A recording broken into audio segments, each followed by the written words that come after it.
কেমন আছেন? It's a real honor for me.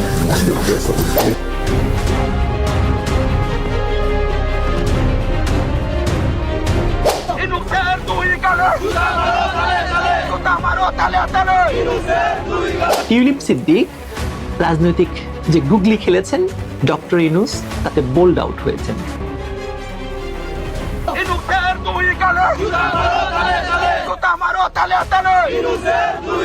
ইউনূসের ফাঁসি বাংলার মাটিতে হবে সাধারণ আইনেই। সে একজন জবরদখলকারী, সংবিধান লঙ্ঘন করে ক্ষমতা দখল করেছে। একজন রক্তচুষা মানুষ, একজন সুদের ব্যবসায়ী মানুষ, যিনি এই দেশের ল অ্যান্ড অর্ডার সিচুয়েশনকে ধ্বংস করে দিয়েছেন। কে এই ষড়যন্ত্রকারী খুনি লন্ডনে আসবেন, আমরা সবাই যার যার অবস্থান থেকে আমরা তাকে প্রতিহত করব। আজকে বাংলাদেশের পুলিশ বাহিনীকে 3200 পুলিশকে হত্যা করেছে এই রেজিম মোহাম্মদ ইউনূসের নেতৃত্বে। এবং আমরা কি দেখতে পেয়েছি, আমাদের আওয়ামী লীগের, যুবলীগের, ছাত্রলীগের আমাদের ভাই বোনদেরকে প্রায় 1200কে তারা হত্যা করে ফেলেছে। এই সরকারের শাপলা নিয়ে কথা বলতে যদি ইজ্জত যায়, তাহলে শাপলার লোকদের ত্যাগের বিনিময়ে যে জুলাই হয়েছে, সেই জুলাইয়ের সরকার হইতে তার ইজ্জত যায় না।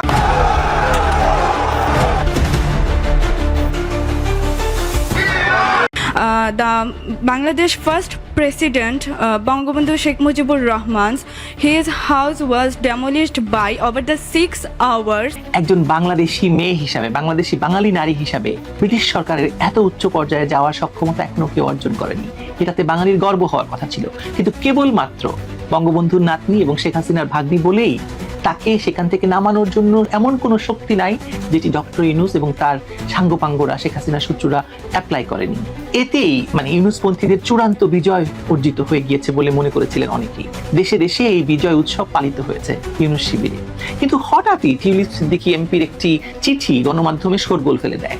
তাতে তিনি উল্লেখ করেন যে যেহেতু বাংলাদেশে তার বিরুদ্ধে ইউনূস সরকারের বশংবদ দুর্নীতি দমন কমিশন অভিযোগের তদন্ত শুরু করে আন্তর্জাতিক মিডিয়াতে সেসব ফলাও করে প্রচার করছে এবং বহুবার যোগাযোগ করেও দুদকের কাছ থেকে কোনো সাড়া মিস সিদ্দিকী পাননি, সেহেতু ডক্টর ইউনূসের লন্ডন সফরকালে ইউনূস যেন তার সঙ্গে দেখা করার সুযোগ রাখেন, যাতে তিনি তার নির্দোষ হওয়ার প্রমাণাদি বিষয়ে অন্তত আলাপ করতে পারেন অথবা তাকে জানাতে পারেন। এতেও ইউনূস শিবিরে আরেকবার সেলিব্রেশন শুরু হয়, আনন্দ শুরু হয়। এই যে দেখো দেখো শেখ হাসিনার ভাগ্নি এবং এখন ইউনূসের পায়ে ধরতে চাইছে, এরকম স্ট্যাটাস দেওয়া হয়েছে সামাজিক যোগাযোগ মাধ্যমে। এই মাতমের মাঝেই টিউলিপ সিদ্দিকী তার এক্স হ্যান্ডেলে বলেন যে তাকে কোথায় খুঁজে পাওয়া যাবে সেটা নিশ্চয়ই ডক্টর ইউনূস জানেন। ব্রিটিশ হাউস অফ কমন্সের ডক্টর ইউনূস টিউলিপের সঙ্গে দেখা করতে পারেন এবং কথা বলতে পারেন। এই যে জুলাই সরকারের পর থেকে শুরু হওয়া টিউলিপ সিদ্দিক বনাম বাংলাদেশের অবৈধ সরকারের মধ্যেকার তথাকথিত দুর্নীতির বাহাস, তাকে পুরোপুরি টিউলিপ সিদ্দিক ঠেলে দিয়েছেন ডক্টর ইউনূসের কোর্টে। এখন ডক্টর ইউনূস যদি টিউলিপের সঙ্গে বা টিউলিপের এই আহ্বান মেনে নিয়ে টিউলিপের সঙ্গে দেখা করেন এবং টিউলিপকে তার বক্তব্য উপস্থাপনের সুযোগ দেন, তাহলে মিডিয়ার কাছে টিউলিপের বক্তব্য স্পষ্টভাবে পৌঁছার সুযোগ তৈরি হবে। আমরা জানতে চাই টিউলিপের আত্মপক্ষ সমর্থনে কি আছে, কি তথ্য আছে। অপরদিকে যদি ইউনূস টিউলিপের সঙ্গে দেখা না করেন, তাহলে এটাই প্রমাণিত হয় যে ইউনূস ও তার সরকার মূলত বঙ্গবন্ধুর নাতনি এবং শেখ হাসিনার বোনের মেয়ে বলেই টিউলিপের বিরুদ্ধে যুদ্ধে লিপ্ত হয়েছেন। এইসব দুর্নীতির অভিযোগ সবই আসলে ভুয়া, যে কারণে ডক্টর ইউনূস আসলে টিউলিপের মুখোমুখি হতে চাইছেন না বা ভয় পাচ্ছেন বা টিউলিপকে এড়াতে চাইছেন। এরই মধ্যে ডক্টর ইউনূসের প্রোপাগান্ডা সচিব বাণী দিয়েছেন যে তারা নাকি এরকম কোনো চিঠি এখনো পাননি। পৃথিবীর তাবৎ মিডিয়াতে এই চিঠির কপি ছড়িয়ে পড়লেও ডক্টর ইউনূসের নিজস্ব মিডিয়া ম্যান নাকি সেটা পাননি। কিন্তু ডক্টর ইউনূস শিবির থেকে টিউলিপের এই আহ্বানকে উড়িয়ে দিয়ে যেভাবে প্রচারণা শুরু হয়েছে এরই মধ্যে, তাতে মনে হচ্ছে ডক্টর ইউনূসকে টিউলিপের সঙ্গে দেখা না করার পরামর্শ দেওয়া হচ্ছে এক প্রকারের। এতে বোঝা যাচ্ছে যে ডক্টর ইউনূস আসলে টিউলিপের এই আহ্বানে সাড়া দেবেন না, তিনি বৈঠকটি করবেন না। আসলে টিউলিপ সিদ্দিক সাক্ষাতের অনুরোধ জানিয়েছিলেন। বিবিসিকে দেওয়া সাক্ষাৎকারে অধ্যাপক ইউনূস, বিবিসি সহ ফিনান্সিয়াল টাইমসকেও তিনি এই কথা বলেছেন যে এই অভিযোগ আদালতের বিষয়, তার বিরুদ্ধে টিউলিপ সিদ্দিকের যে বিষয় অভিযোগ, সেই অভিযোগটা আদালতের বিষয় এবং তিনি এই তদন্তে নিযুক্ত বাংলাদেশ দুর্নীতি দমন কমিশনের ওপর আস্থা রাখেন। অর্থাৎ দুদক যে তদন্ত করছে সেই দুদকের তদন্তের ব্যাপারে আস্থা রাখেন, কিন্তু দুদক তদন্ত এখন পর্যন্ত টিউলিপ সিদ্দিকের বিরুদ্ধে কোনো তথ্য প্রমাণ পায়নি এবং ব্রিটেনেও আমরা দেখেছি যে তার বিরুদ্ধে এই অভিযোগ আসার পরে তিনি যে প্রতিমন্ত্রীর দায়িত্ব ছেড়ে দিলেন এবং তারপরে ব্রিটিশ সরকার থেকে এক ধরনের গ্রিন সিগন্যাল তাকে দেয়া হলো যে তার বিরুদ্ধে আনিত অভিযোগ মিথ্যা, এগুলো প্রমাণিত নয়, এই ব্যাপারগুলো ব্রিটেনে ঘটেছে। এই ব্যাপারগুলো যখন ব্রিটেনে ঘটেছে তখন টিউলিপ সিদ্দিকী প্রফেসর ইউনূসের কাছে একটা চিঠি লেখেন যে তার সঙ্গে এই সফর চলাকালীন সময়ে তার সঙ্গে মিটিং করতে চান, যেন যে ভুল বোঝাবুঝি তৈরি হয়েছে সেই ভুল বোঝাবুঝির অবসান ঘটে। কিন্তু প্রফেসর ইউনূস সরাসরি প্রত্যাখ্যান করেছেন, বলেছেন যে এটা আদালতের বিষয়, এটা দুদকের তদন্তের বিষয়, এটা আমার ব্যক্তিগত কোনো বিষয় নয়।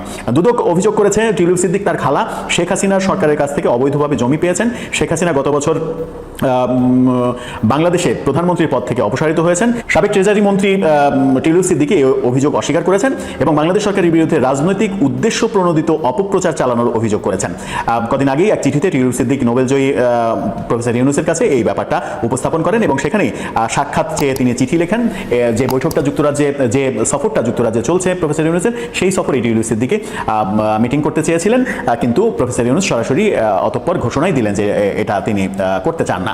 কিন্তু এটা নিয়ে অনেক নাটক হয়েছে। প্রথমে প্রধান উপদেষ্টার প্রেস সেক্রেটারি শফিকুল আলম অস্বীকার করেছিলেন বাংলাদেশে থাকা অবস্থায় যে টিউলিপ সিদ্দিকীর এই ধরনের কোনো চিঠি পাওয়া যায়নি, অথচ তার আগেই দ্য গার্ডিয়ান ব্যাপারটা নিশ্চিত করেছে, চিঠি সহ ব্যাপারটা নিশ্চিত করেছে যে টিউলিপ সিদ্দিকী প্রফেসর ইউনূসকে এই ধরনের একটা চিঠি দিয়েছেন। বাংলাদেশ সরকারের পক্ষ থেকে সেটা অস্বীকার করা হয়েছিল, এখন আবার পরবর্তীতে আবার স্বীকার করা হয়েছে। কিন্তু এখন আবার দেখা গেল প্রফেসর ইউনূস সরাসরি বলে দিলেন যে না, তার সঙ্গে কোনো বৈঠক করব না, কারণ এটা আদালতের বিষয়, এটা দুদকের বিষয়। এই আলোচনা যখন হচ্ছে তখন দুটো আলোচনা রয়েছে পাশাপাশি, দুই ধরনের আলোচনা অনেকে করছেন। এই বৈঠক না করার অন্যতম একটা কারণ সেটা হচ্ছে যে বৈঠকে যাওয়ার আগে, সফরে যাওয়ার আগেই এনসিপি থেকে প্রতিবাদ জানানো হয়েছিল।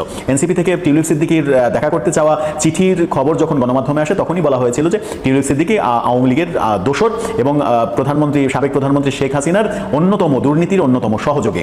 এই সরকারের সাপলা নিয়ে কথা বলতে যদি ইজ্জত যায়, তাহলে সাপলার লোকদের ত্যাগের বিনিময়ে যে জুলাই হয়েছে সেই জুলাইয়ের সরকার হইতে তার ইজ্জত যায় না। আপনারা সবাই উপদেষ্টা হয়ে যাচ্ছেন, শুক্রবার শাহবাগের সমাবেশে কি হবে এইটার সিদ্ধান্ত নেবে শুধু শহীদ পরিবারেরা। সারা বাংলাদেশ থেকে প্রত্যেকটা বিভাগ থেকে শহীদ সমাবেশের জোয়ার আসবে। ডক্টর ইউনূস কিন্তু পুরো এই সরকার না। ডক্টর ইউনূস সাহেবের নাম বিক্রি করে আপনারা সবাই উপদেষ্টা হয়ে যাচ্ছেন। একটা আউট অ্যান্ড আউট স্পষ্ট কথা বলি, এই সরকারের কাজ খাল কাটা না, নদী খনন করা না। রক্তের মধ্য দিয়ে আইসা আগামী 10, 20, 30 বছরও যদি নদী খনন করা না হয় বাংলাদেশ মরে যাবে না। খাল না কাটলেও বাংলাদেশ মরে যাবে না। বাংলাদেশে গণহত্যার বিচার না করলে বাংলাদেশ মরে যাবে। এই সরকারের সাপলা নিয়ে কথা বলতে যদি ইজ্জত যায়, তাহলে সাপলার লোকদের ত্যাগের বিনিময়ে যে জুলাই হয়েছে সেই জুলাইয়ের সরকার হইতে তার ইজ্জত যায় না। যাত্রাবাড়িতে 80 জনের অধিক মাদ্রাসার ছেলে শহীদ হয়েছে, হাজার হাজার মাদ্রাসা ছেলে পঙ্গু হয়ে আছে। তাদের কি কথা বলতে, তাদের রক্তে আপনার সরকার হইতে ইজ্জত যায় না? অতি দ্রুত শাপলা গণহত্যা নিয়ে তদন্ত কমিশন করতে হবে। আপনাদেরকে আমরা জানাই, ভয়াবহ একটা অবস্থা চলছে। ফৌজদারি দণ্ডবিধির 132 নম্বর ধারা, এই ধারায় লেখা আছে আপনি যদি কোনো মামলা করতে চান, সরকারি কোনো কর্মকর্তা এবং পুলিশ তাদেরকে যদি আপনি আসামি করতে চান, তাহলে স্বরাষ্ট্র মন্ত্রণালয়ের পারমিশন লাগবে। ভয়াবহ অবস্থা হলো, যেই পুলিশের উপরে কেউ আক্রমণ করে নাই জুলাই আন্দোলনে, অতর্কিতভাবে মাথায় গুলি করে, বুকে গুলি করে হত্যা করেছে এবং তাকে কেউ একটা লাঠি দিয়েও আক্রমণ করে নাই, তার ছবি আছে, ভিডিও আছে, শহীদ পরিবার মামলা করতে গেছে। পুলিশ তাকে বলছে থানা দিয়ে যে আপনি যদি পুলিশের নামে মামলা করতে চান তাহলে এটা স্বরাষ্ট্র মন্ত্রণালয় পাঠানো লাগবে, পাস হয়ে আসতে আসতে আগে আসলেও 3 মাস। এর চেয়ে আপনি কাজ করেন এখানে আওয়ামী লীগের কারণে নামে মামলা করে দিয়ে যান। এ কি ভাই? মানে যেই পুলিশ গণহত্যা সরাসরি জড়িত, যাকে আক্রমণ করে না, সে নিজে গুলি করে হত্যা করে ফেলেছে, তার বিরুদ্ধে এমনিতে মানুষের হয়তো ছেলে মারা গেছে বা মেয়ে মারা গেছে, বিপর্যস্ত হয়ে গেছে, এখন সে আবার স্বরাষ্ট্র মন্ত্রণালয়ে ঘুরবে বিচার করার জন্য। তাহলে এই রাষ্ট্রের কাজ কি? কয়দিন আগে আরেকটা প্রজ্ঞাপন জারি করা হয়েছে, সরকারের অনুমতি না নিয়ে এই জুলাইয়ের কারো মামলা করা যাবে না অথবা অ্যারেস্ট করা যাবে না। ভাই, মিথ্যা মামলা তো হচ্ছে। মিথ্যা মামলা যাতে না হয় আপনি একটা ভিন্ন কমিশন করে দেন, দ্রুত প্রত্যেক জেলায় বা বিভাগে করে দেন, তারা যেন চেক করে দেয় যে মিথ্যা মামলা নাই। কিন্তু আপনি যদি এখনই সেটা করেন তাহলে বিচারটা হবে কার? এইসব বন্ধ করতে হবে। শুক্রবার শাহবাগের সমাবেশে কি হবে এইটার সিদ্ধান্ত নেবে শুধু শহীদ পরিবারেরা। ওই দিন যদি এসে বলেন যে আপনারা আমাদেরকে আগে জানান নাই কেন, ভালো করে জানাইলাম, শহীদের মা পাশে বসে আছে, একটা ছেলেকে কবর দিচ্ছেন, তারপরে সেই শোকে তার বাবা মারা গেছে, এখন ছেলেটা ক্যান্সারে, আন্টি একা লড়তেছে। এইরকম হাজার হাজার শহীদের গল্প খোঁজ নিছেন, নেন নাই, বিচারও করেন নাই। আগামী শুক্রবার শহীদ সমাবেশ থেকে শহীদ পরিবারেরা যেই ঘোষণা দিবে সেই ঘোষণা বাস্তবায়নের জন্য ইনকিলাব মঞ্চ এবং সারা বাংলাদেশের ছাত্র জনতা ইনশাআল্লাহ প্রয়োজনে জীবন দিয়ে দেবে ইনশাআল্লাহ।